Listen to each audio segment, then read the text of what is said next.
कहानी की शुरुआत होती है और हमें जोई और उसकी बहन को दिखाया जाता है। उसकी बहन जोई को एक नई कार गिफ्ट में देती है। दरअसल जोई कैलिफोर्निया में अपनी बहन के साथ रहती है, लेकिन अपने काम के सिलसिले से वो अब अमेरिका जा रही थी। दोनों बहनें बोल नहीं सकती हैं, इसीलिए ये दोनों साइन लैंग्वेज में बात करती हैं। जोई की बहन उसे कहती है कि गाड़ी ध्यान से चलाना और ध्यान देना कि अनजान लोगों के पास भी मत जाना। इसके बाद जोई कार को लेने के बाद अमेरिका की तरफ निकल पड़ती है। रास्ते में वो बार बार किसी के पास मैसेज कर रही थी। जिसके पास वो मैसेज कर रही थी वो बेन था। ये दोनों रिलेशनशिप में है और जल्द ही शादी करने वाले हैं। रास्ते में जोई कई जगहों पर रुक करके फोटो क्लिक कर रही थी और उन फोटोज को अपने बॉयफ्रेंड के पास भेज रही थी। सफर को एंजॉय करते हुए वो न्यू मैक्सिको जाकर के पहुंच जाती है। रास्ते में उसे एक इंसान दिखाई देता है जो अपने वैन से कुछ सामान बेच रहा था। जोई इन सामानों को देखती है और उस इंसान से लोकेशन पूछने के बाद वो आगे बढ़ती है। कार को ड्राइव करते वक्त वो फोन को चला रही थी और अपने बॉयफ्रेंड के पास मैसेज भेज रही थी। जोई देखती है कि अचानक से उसके कार के सामने एक इंसान आ जाता है। उसे बचाने के चक्कर में वो अपनी गाड़ी को थोड़ा टर्न ले लेती है। उसी वक्त वो इंसान अचानक से रोड पर गिर जाता है। तभी जोई देखती है कि कुछ गुंडे हैं जो कि एक इंसान को बहुत परेशान कर रहे थे। वे लोग उस इंसान के ऊपर गाड़ी चढ़ा देते हैं। जोई के पास मौका था, इसलिए वो रोड पर गिरे हुए इंसान की हेल्प करना चाहती थी।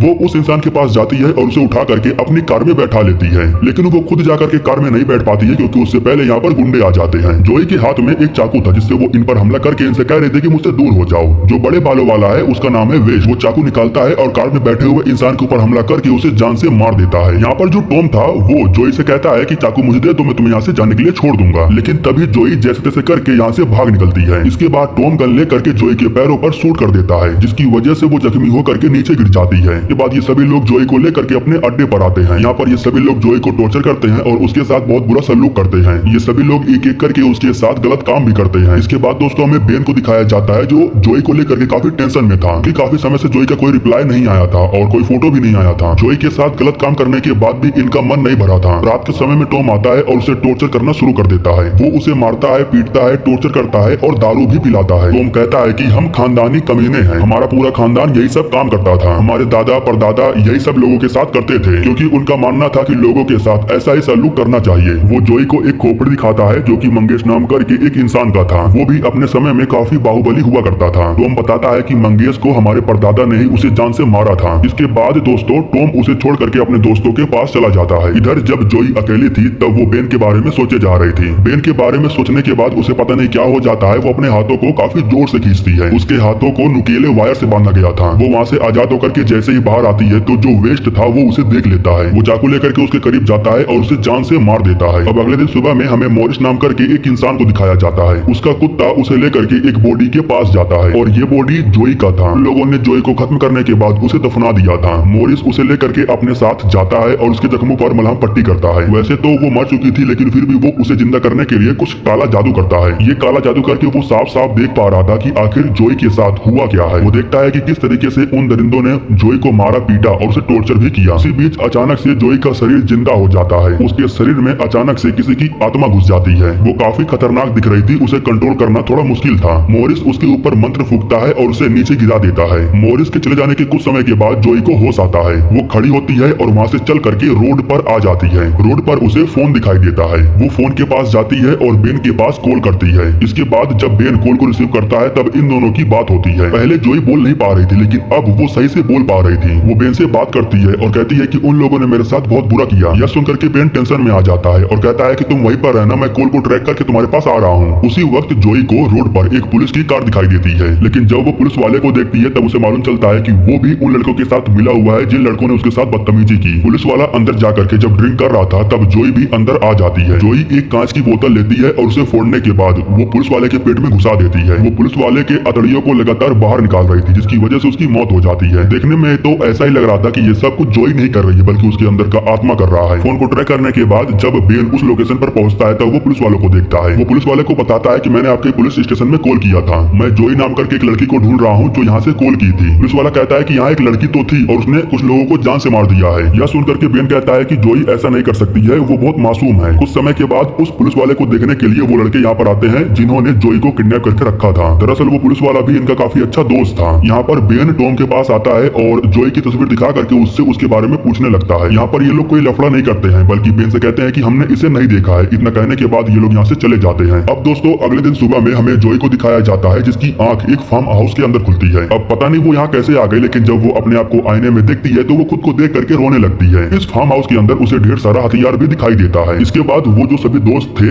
वो उस लोकेशन पर जाते हैं जहाँ इन लोगों ने जोई को गाड़ करके रखा था। यहाँ पर इन लोगों को जोई की बॉडी नहीं मिलती है। यहाँ वेस्ट कहता है कि मैंने उसे अपने हाथों से चाकू घुसा करके मारा था, वो जिंदा कैसे हो सकती है? जिस लड़की ने हमारे दोस्त को मारा वो लड़की कोई और भी हो सकती है। टॉम कहता है कि जब तक मामला शांत न हो जाए तब तक हमें यहाँ से गायब हो जाना ही ठीक रहेगा। जिसके बाद सभी दोस्त अपने अपने घरों पर जाकर के पैकिंग करना शुरू कर देते हैं। इनके ग्रुप के ही हम एक लड़के को देखते हैं जिसका नाम है नोम। वो भी घर जा करके पैकिंग करके यहाँ से फरार होने वाला था, लेकिन तभी उसे जोई की कार दिखाई देती है जिसको देख करके वो बहुत डर जाता है। उसी वक्त जोई उसके सामने आ जाती है और वो अपने साथ तीर कमान लेकर के आई थी। वो तीर कमान की मदद से नोम के ऊपर लगातार हमला करती है और उसे तब तक मारती है जब तक उसकी मौत नहीं हो जाती है। नोम को जान से मार देने के बाद जोई दोबारा से फार्म हाउस पर जाती है। यहाँ दोस्तों जोई को इस बात का एहसास होता है कि उसके शरीर की जो चमड़ी है वो शायद गल रही है। जब वो अपने हाथों पर लगे हुए कपड़ों को हटाती है तब उसे अपने हाथ के अंदर ढेर सारे कीड़े दिखाई देते हैं। इन सबको देख करके वो काफी डर गई थी और इन्हीं का जवाब लेने के लिए वो दोबारा से मोरिस के पास जाती है। मोरिस जब उसे देखता है तब उसे मालूम चल जाता है कि वो यहाँ पर जवाब लेने के लिए आई है। मोरिस बताता है कि जब मैं तुम्हें जिंदा करने की कोशिश कर रहा था तब किसी की आत्मा तुम्हारे शरीर के अंदर चली गई। जिस किसी की भी आत्मा तुम्हारे शरीर के अंदर गई है वो खून की प्यासी है। जिस इंसान की आत्मा तुम्हारे शरीर में गई है वो भी उन लड़कों से बदला लेना चाहती है, इसलिए वो तुम्हारे शरीर का इस्तेमाल करके उन लोगों को मार रहा है। तुम्हारे पास भी वक्त बहुत कम है, अगर तुम बदला लेना चाहती हो तो जाओ, क्योंकि तुम्हारा यह शरीर ज्यादा समय तक तुम्हारा साथ नहीं देगा। इधर बाकी के दोस्त जब नोम को लेने के लिए आते हैं तब इन लोगों को उसकी लाश मिलती है। उसकी लाश को देख करके इन्हें मालूम चल जाता है कि ये सब कुछ वही लड़की कर रही है, वो अभी भी जिंदा है। हमें उसे ढूंढ करके उसे खत्म करना होगा, अगर हमने ऐसा नहीं किया तो अगली बारी हमारी होगी। अब इसके बाद दोस्तों हमें बेन को दिखाया जाता है जो कि वॉशरूम में बैठ करके जोई को सोच करके रोए जा रहा था। यहाँ दोस्तों हमें मालूम चलता है कि जोई उसके करीब है। वो बेन के लिए कांच पर एक मैसेज लिखती है। उस मैसेज को पढ़ने के बाद बेन समझ जाता है कि जोई उसके आसपास ही है। वो उसकी एक झलक देख करके जैसे ही उसे ढूंढने के लिए बाहर की तरफ जा रहा था तो उसी वक्त यहाँ पर वो लड़के आ जाते हैं जो कि बेन को किडनैप करने के बाद उसे अपने साथ लेकर के जा रहे थे। लेकिन उसी वक्त यहाँ पर जोई आ जाती है और वो कोडी के ऊपर तीर से हमला कर देती है, जिसकी वजह से उसके गले में छेद हो जाता है, उसकी मौत हो जाती है। जोई को देख करके ये लोग उसके बॉयफ्रेंड को लेकर के यहाँ से भागने लगते हैं, लेकिन तभी जोई एक जंप करके इनके गाड़ी के ऊपर आ जाती है। इसके बाद जोई और वेस्ट इन दोनों के बीच में काफी समय तक फाइट होती है। वेस्ट उसके ऊपर कई बार चाकू से हमला करता है लेकिन कोई फर्क ही नहीं पड़ रहा था। टॉम जैसे ही ब्रेक मारता है तो जोई गाड़ी से काफी दूर जाकर के गिरती है। जब वो जख्मी हालत में नीचे पड़ी हुई थी तब मौका देख करके टॉम उसके ऊपर गाड़ी चढ़ा देता है, लेकिन कुछ समय के बाद टॉम को मालूम चलता है कि उस लड़की को कोई फर्क ही नहीं पड़ा है, बल्कि वो बिल्कुल ठीक ठाक है। ये लोग बेन को लेते हैं और उसे लेकर के अपने अड्डे पर जाते हैं। दरअसल ये लोग बेन का इस्तेमाल करके जोई को मारना चाहते थे। इन लोगों ने जोई को खत्म करने के लिए कुछ स्पेशल लोगों को भी हथियार लेकर के बुला रखा था। जो पुलिस वाला मारा गया उसका बाप भी कुछ लोगों को लेकर के यहाँ पर आता है। उस पुलिस वाले का बाप कहता है कि मुझे उस लड़की की मौत चाहिए। अब इधर दोस्तों में दिखाया जाता है कि जोई काफी ज्यादा जख्मी हालत में थी। उसका पेट कट चुका था, उसका हाथ भी टूट चुका था, लेकिन टेप की मदद से वो एक बार फिर से सब कुछ जोड़ लेती है। जिस इंसान की आत्मा उसके शरीर के अंदर थी अचानक से वो उसके शरीर से बाहर आ जाती है। पता नहीं वो किसकी आत्मा थी, लेकिन वो जमीन पर अपने हाथों को पीटता है और जमीन के अंदर से ढेर सारे हथियार को बाहर निकालता है। हथियार को लेने के बाद वो एक बार फिर से जोई के शरीर में चला जाता है। इसके बाद वो लड़कों को खत्म करने के लिए उनके अड्डे पर आता है। उस लड़की को जान से मारने के लिए सभी लोग हथियार लेकर के अलग अलग लोकेशन पर चले जाते हैं, लेकिन जोई भी इन्हें आराम से ढूंढ लेती है और एक एक करके इन्हें जान से मारने लगती है। इस तरह से जोई इस गैंग के काफी सारे लड़कों को जान से मार देती है। सबको मौत की घाट सुला देने के बाद आखिरी में बचा हुआ था टॉम। अब हमें बाहर के साइड में पुलिस वाले को दिखाया जाता है। उसी वक्त टॉम भी गन लेकर के बाहर आ जाता है और कहता है कि वो लड़की अंदर है। इतना कहने के बाद वो पुलिस वाले को गन से शूट कर देता है। इसके बाद टॉम गाड़ी को लेता है और यहाँ से कहीं चला जाता है। इधर बेन को अभी भी उन लोगों ने बांध करके रखा था। जब वो बंधा हुआ था तब जोई उसके करीब आती है। वो बेन के पीछे खड़ी थी लेकिन फिर भी बेन उसे आईने में देख लेता है। इसके बाद जब जोई उसे छोड़ करके जाने लगती है तब बेन कहता है कि मत जाओ, मैं तुम्हारा इलाज करवाऊंगा, तुम ठीक हो जाओगी। अब इसके बाद दोस्तों में टॉम को दिखाया जाता है जो कि मोरिस के पास आता है और उसे कहता है कि उस लड़की को कैसे मारा जा सकता है, जिस पर मोरिस बताता है कि उस लड़की के अंदर उस इंसान की आत्मा है जिसे तुम्हारे पूर्वजों ने मारा है। वो बदला लेना चाहती है, तुम्हारे पूरे खानदान को खत्म करना चाहती है। उसका नाम है मैग्नेस और अगर तुम उसे खत्म करना चाहते हो तो उसके कंकाल को ला करके तुम्हें यहाँ पर दफनाना होगा। यह जानने के बाद टॉम भाग करके घर जाता है और सारे कंकाल को लेने के बाद वापस इसी लोकेशन पर आता है। गड्ढा खोदने के बाद जब वो सारे कंकाल को बाहर निकालता है तब उसे मालूम चलता है कि इन कंकालों में मैग्नेस का कंकाल तो है ही नहीं, क्योंकि उस कंकाल को लेने के बाद मैग्नेस पीछे खड़ा था। मैग्नेस को खत्म करने के लिए टॉम जा करके एक चैन मशीन को बाहर निकालता है और उससे जोई के ऊपर हमला करता है, लेकिन वो मैग्नेस से जीत नहीं पाता है। वो टॉम के